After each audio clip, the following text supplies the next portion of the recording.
जिन शासन की सेवा करने में और जिन शासन की प्रभावना करने में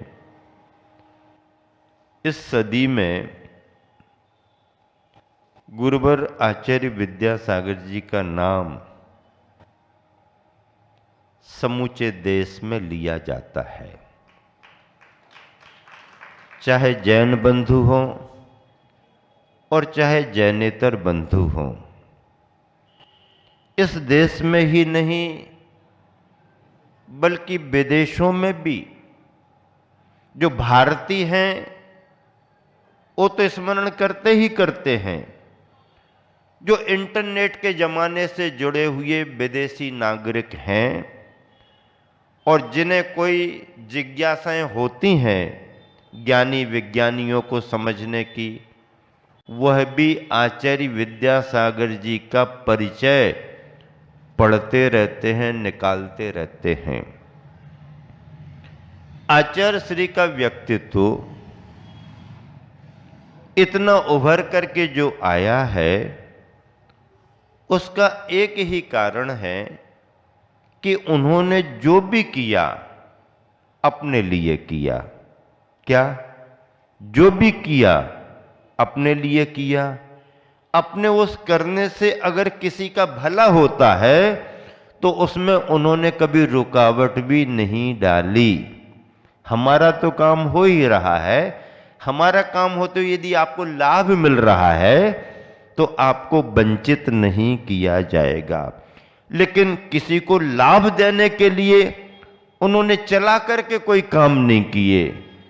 उनका उद्देश्य अपनी आत्म साधना, अपना स्वाध्याय, अपना संग, अपनी समाज, इस दायरे में बंद करके उन्होंने अपना काम किया। लेकिन उनका व्यक्तित्व इतना प्रभावी रहा, जैसे बगीचे में कोई फूल पूर्ण खिल जाए तो उसकी गंध को कौन रोक सकता है? उसकी गंध को कौन बांध सकता है? वो पौधा कहे कि नहीं, हमारे में आप लगे हुए हो, गंध बाहर नहीं निकल सकती, ऐसा होगा क्या? बगीचा कहे नहीं, बगीचे के बाहर गंध नहीं जाएगी, ऐसा हो सकता क्या? नहीं, ऐसा हो ही नहीं सकता। हाँ, चांद भले ही किसी का हो लेकिन चांदनी तो सबके लिए है। चांद कहीं किसी का भी हो, चांदनी सबके लिए हो।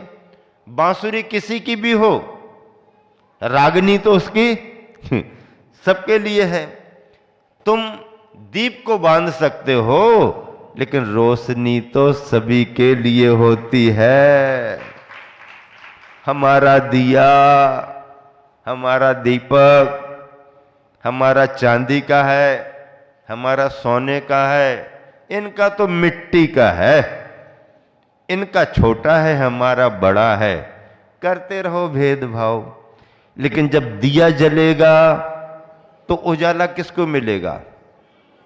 जिसका दिया है केवल उसी को उजाला मिलेगा? नहीं, दिया जलेगा तो उजाला सबको मिलेगा। सूरज निकलेगा तो उजाला किसको मिलेगा? किसको मिलेगा? नहीं, हम तो जिनके मकान ऊंचे ऊंचे हैं, बड़े बड़े हैं, हाँ, उन्हीं को उजाला देंगे, बाकी को नहीं देंगे। सूरज ने ऐसा कहा क्या कभी? परिचित को ही देंगे, अपरिचित को नहीं देंगे। अमीर को ही देंगे, गरीब को नहीं देंगे। ऐसा कहा क्या? नहीं कहा। सूरज ने अपना काम सभी के प्रति किया। उसके रास्ते में जो आया उसे उसने प्रकाशित किया। पानी ने किसकी प्यास बुझाई? किसकी प्यास बुझाई? प्यासे की प्यास बुझाई।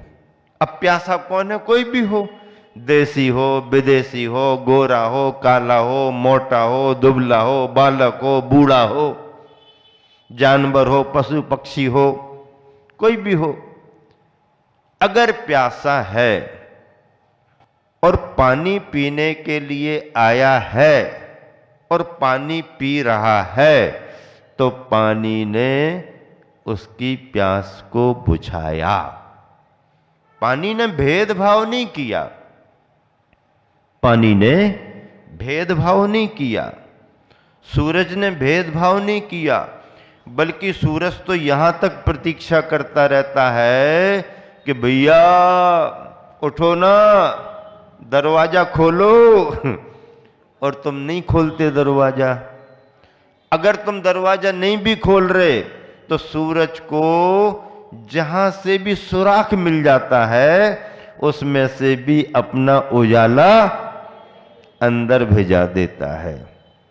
पेपर बांटने वाले आते ना, अखबार हाकर लोग आते ना, अब सुबह सुबह उसको पेपर बांटना है और सुबह सुबह तुम्हारा सोने का समय है, किसी का दरवाजा बंद, किसी का शटर बंद, ये बंद वो बंद, तो उसको मालूम रहता है कि ये तो सब अभी तो बंद है, तो भी वह अपनी ट्रक से तुम्हारा अखबार तुम्हारी जगह पर फेंक करके चला जाता।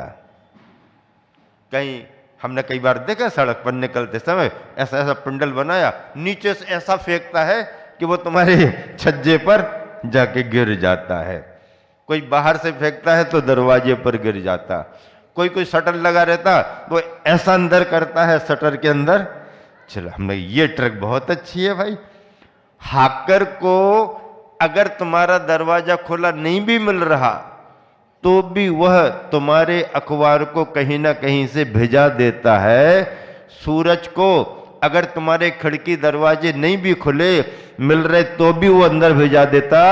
ऐसे ही गुरु महाराज भी हैं।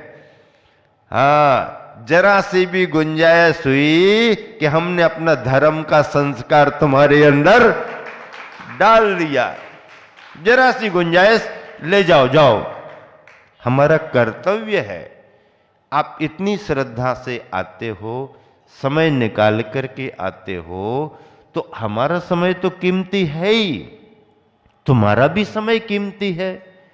अगर आए हो तो कुछ ना कुछ हमारे पास से लेकर के जाओ, याद रहेगा, ज्ञान बढ़ेगा, तुम दूसरे को सुनाओगे, परंपरा चलेगी, तो दोनों का समय महत्वपूर्ण है। ऐसे करुणावान गुरु होते हैं। हमारे गुरुवर तो परम गुरु रहे। इतना बड़ा संघ उन्होंने कैसे बना लिया? कर्नाटक में जन्मे, राजस्थान में पढ़े लिखे दीक्षित हुए।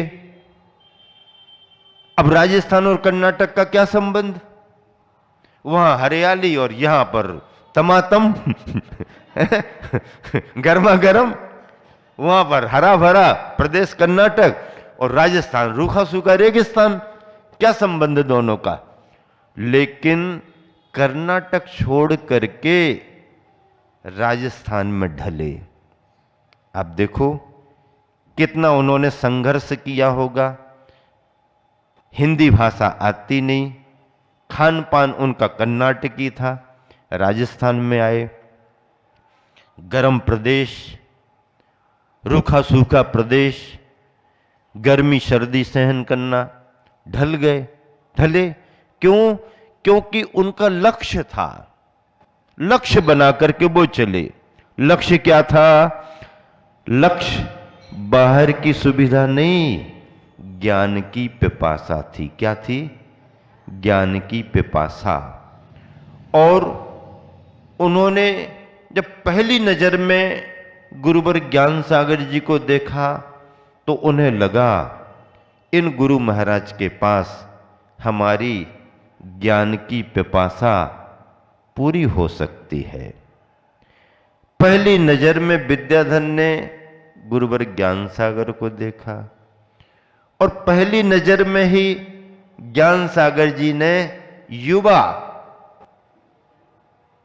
कैसे युवा, गोरे नारे, हट्टे कट्टे, उस उम्र का फोटो देखो आचार्य श्री का, बिल्कुल ऐसा युवा बैरागी भाव लिए, वेशभूषा सादी, विचारों में दृढ़ता, विनम्रता, बैठ के नमस्कार कर रहा और क्या निवेदन कर रहा, गुरुदेव मुझे आपके पास रह करके पढ़ना है। पढ़ना है, तुम पढ़ने के लिए आए? अच्छा, पढ़ने के लिए आए। क्या नाम है तुम्हारा? क्या पूछ लिया? क्या नाम है तुम्हारा? जी मेरा नाम विद्याधर है। क्या बताया? जी मेरा नाम विद्याधर है। विद्याधर, ओहो। अब अपरिचित थे, पहली बातचीत, पहला परिचय, कैसे भरोसा करें? विद्याधर है नाम तुम्हारा? हाँ जी मेरा नाम विद्याधर है। अरे विद्याधर, विद्याधरों का क्या ठिकाना? विद्याधरों का क्या ठिकाना? कहानियां नहीं सुनते हो? विद्याधर उड़ते रहते हैं और तुम मेरे पास पढ़ोगे, सीखोगे और हमारी विद्या लेकर के उड़ जाओगे तो मैं क्या करूंगा? अब देखो, बात छोड़ दी महाराज जी ने। ज्ञान सागर जी अनुभवी थे, पारखी थे, छोड़ दी। मन टटोल रहे थे कि ये क्या कहता है। जी मैं वैसा वाला विद्याधर नहीं हूं कि पढ़ करके कहीं और चला जाऊंगा। मैं तो आपके पास ही रहने के लिए आया हूं। अच्छा, तो फिर मैं कैसे विश्वास करूं कि तुम मेरे पास ही रहोगे? जी मैं आज से आजीवन वाहन का त्याग करता हूं, आजीवन वाहन का त्याग करता हूं। ऐसा कहा तो ज्ञान सागर जी अंदर से, अरे मैंने कोई नियम लेने की बात नहीं की, मैंने कुछ कहा नहीं, मैं तो इसके मन को टटोल रहा था और ये तो बड़ी दृढ़ता से कह रहा मैं आज से ही आजीवन वाहन का त्याग करता हूं। ये दृढ़ संकल्पी व्यक्ति है, इसको पकड़ करके रखना चाहिए, पकड़ करके रखना चाहिए। पारखी थे, ज्ञान सागर जी जौहरी थे, पूरे एकदम जौहरी थे, पारखी थे। उनकी नजरों ने विद्याधर के व्यक्तित्व को पहचान लिया और विद्याधर भी गुरु की खोज में ही थे। उन्होंने सच्चे गुरु को पहचान लिया। काम दोनों का बन गया। मैं तो इसे ऐसा कहता हूं, जितनी जरूरत विद्याधर को गुरुवर ज्ञान सागर की थी, कहीं उससे भी ज्यादा जरूरत गुरुवर ज्ञान सागर जी को विद्याधर की थी। प्यासे को जितनी जरूरत पानी की होती है, प्यासे को जितनी जरूरत पानी की होती है, पानी को भी उतनी ही जरूरत प्यासे की होती है। ऐसा अद्भुत। और फिर केवल 11 महीना लगे। कितने महीने लगे? केवल 11 महीने लगे। 11 महीने में ही पढ़ाई का क्रम, साधना का क्रम, संयम का क्रम, परिणामों का क्रम ज्ञान सागर जी महाराज जी ने पूरा पकड़ लिया। 11 महीने, ज्यादा टाइम नहीं लगा, 1 साल भी पूरी नहीं हुई। यहां तो पहली से दूसरी में जाने में 1 साल लगता है, दूसरी से तीसरे में जाने में 1 साल लगेगा। साल भी पूरी नहीं, 11 महीने मात्र। और 11 महीने में ही दीक्षा देकर के मुनि बना दिया, मुनि बना दिया। रिकॉर्ड है। जबकि सरसेठ भागचंद जी सोनी साहब, समाज के संरक्षक, पुरोधा, वजनदार, जवाबदार, महाराज नई उम्र वाले बच्चे को डायरेक्ट मुनि दीक्षा नहीं देना। उनके साथ और बहुत से लोग हो गए, महाराज नई उम्र है, दीक्षा नहीं देना, मुनि दीक्षा नहीं देना। दीक्षा देना है तो फिर क्षुल्लक एलक दीक्षा दे दो। उस समय तक नई उम्र में मुनि कम तैयार होते थे, वृद्ध साधु ज़्यादा बनते थे उम्र में। तो सेठ जी आपका क्या कहना है? नहीं महाराज, नई उम्र में नहीं दो, उम्र बड़ी हो तो दीक्षा दे दे, मुनि दीक्षा। अब ज्ञान सागर जी भी रचे पचे तो थे, उसी इलाके के थे, तो उनको तो डर किसी बात का था नहीं। ज्ञानी थे, ध्यानी थे, तपस्वी थे, और पूरी समाज उनके निर्देशों में रहती थी। लेकिन सेठ जी मना कर रहे हैं तो इनको भी तो समझाना पड़ेगा। अच्छा सेठ जी क्या बात है, बोलो। नहीं महाराज जी, नई उम्र है, दीक्षा का विरोध नहीं कर रहे हैं, आप दीक्षा दो, क्षुल्लक अलग दीक्षा दे दो, नई उम्र है, उम्र जब बढ़ जाए तब मुनि दीक्षा देना। क्या कहने लगे? उम्र जब बढ़ जाए तब मुनि दीक्षा देना।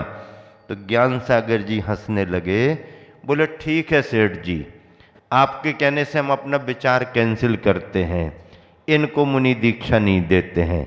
लेकिन मैंने तो मुनि दीक्षा देने का विचार बना लिया है, और मुनि दीक्षा मुझे देना है। इनको इसलिए नहीं देंगे क्योंकि ये नई उम्र के हैं, आपकी उम्र बढ़ चुकी है, आप तैयार हो जाओ। आपकी उम्र बढ़ चुकी है, आप तैयार हो जाओ, उसको हम दूसरी दीक्षा दे देंगे। अब जब ज्ञान सागर जी ने ऐसा कहा तो सर सेठ भागचंद जी से, नहीं नहीं महाराज, फिर ठीक है ठीक है ठीक है ठीक है। उन्होंने ही फिर आगे बढ़कर के सारी दीक्षा की तैयारियां करवाई। और आचार्य श्री का भी दृष्टिकोण देखो कि मुनि बनने के बाद जब पारणा करने का अवसर आया तो जो मना कर रहे थे उन्होंने ही चौका लगाया, और आचार्य श्री निकल करके उनके घर पर ही प्रथम आहार करने के लिए गए। और फिर गया से संबंधित तो संज्ञ के रूप में कहें तो जिन गुरुवर का गुणगान कर रहे हैं हमारे गुरु के गुरु ज्ञान सागर जी, उनका समय भी गया में बीता है, प्रारंभ हुआ है, तो क्यों संस्कार नहीं रहेंगे। और फिर ऐसी धर्मनिष्ठ नगरी को संस्कृत पढ़ा करके और धर्म का अध्ययन करा करके ब्रह्मचारिणी कौशल्याबाई जी ने समाज के बड़े बुजुर्गों को संस्कारित किया। तो समाज का क्या कहना, बस इतना ही पर्याप्त है। शेष विशेष कल फिर आप सभी सुनेंगे। आचार्य श्री के संस्मरण सुनना है ना, तो आप सबको सूचित करें और पूरी तैयारी से आएं। कल फिर देखेंगे। महावीर भगवान की जय।